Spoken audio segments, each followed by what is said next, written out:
முதலாக செய்தனா நூஹ் அலைஹிஸ்ஸலாம் அவர்கள் மனைவி ரொட்டி சுடக்கூடிய அந்த அடுப்பிலிருந்து தான் முதலில் நீரூற்று கிளம்பியது. ஆரம்பமாக அல்லாஹ் வெப்பத்திலிருந்து, உஷ்ணத்திலிருந்து, நெருப்பிலிருந்தே நெருப்பு உருவாகக்கூடிய அந்த அடுப்படியிலிருந்து தண்ணீரை அல்லாஹ் பீரிட்டு வெளிப்படுத்தினான். ஒவ்வொரு இடத்திலும் உலகம் முழுக்க பூமிகளில் ஊற்று தொடங்கி தண்ணீர் வெளிப்பட தொடங்கியது. வானத்திலிருந்து மழை கொட்டென கொட்டியது. வானத்திலிருந்து மழை, பூமியிலிருந்து வெள்ளப்பெருக்கு என உலகம் முழுக்க வெள்ளக்காடாய் மாறியது. எந்த அளவிற்கு என்று சொன்னால், கடலில் இருந்து அந்த காலத்தில் இருந்த உயர்ந்த மலைகளை விட அதைவிட பிரம்மாண்டமாய் 15 மடங்கு உயர்ந்த மலைகள், உயர்ந்த அலைகள், ராட்சச அலைகள் எல்லாம் கிளம்பியது.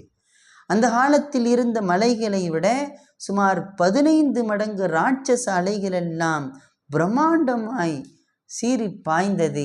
அவருடைய மகன் சொன்னார்கள் இல்லையா, நூஹ் அலைஹிஸ்ஸலாம் அவர்களுடைய மகன், நான் மலையின் மீது ஏறிக்கொள்வேன், அது என்னை காப்பாற்றும் என்று அவருக்கு தெரியவில்லை. அந்த மலையை விட பிரம்மாண்டமான ராட்சச அலைகள் 15 மடங்கு பிரம்மாண்டமாய் வரும் என்று கடைசியில் நூஹ் அலைஹிஸ்ஸலாம் அவர்கள் காலத்தில் வாழ்ந்த அத்துணை மக்களும் அந்த வெள்ளக்காட்டிலே, அந்த சுனாமியிலே, அந்த வெள்ளத்தில் மூழ்கி தத்தளித்து இறந்து போனார்கள். யாரெல்லாம் நூஹ் அலைஹிஸ்ஸலாம் அவர்களுடைய கப்பலில் ஏறிக்கொண்டார்களோ அவர்கள் அனைவரும் ஜெயம் கொண்டார்கள், அனைவரும் வெற்றி கொண்டார்கள். அவர்கள் மாத்திரம் தப்பித்தார்கள்.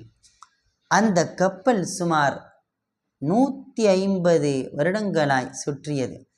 150 வருடங்களாய் தண்ணீரில் மிதந்து மிதந்து மிதந்து கடைசியாக அல்லாஹ் தஆலா வானத்தை பார்த்து சொன்னான், யா சமா அக்லிஇ, ஓ வானமே நீ பொழிவதை நிறுத்திக்கொள்.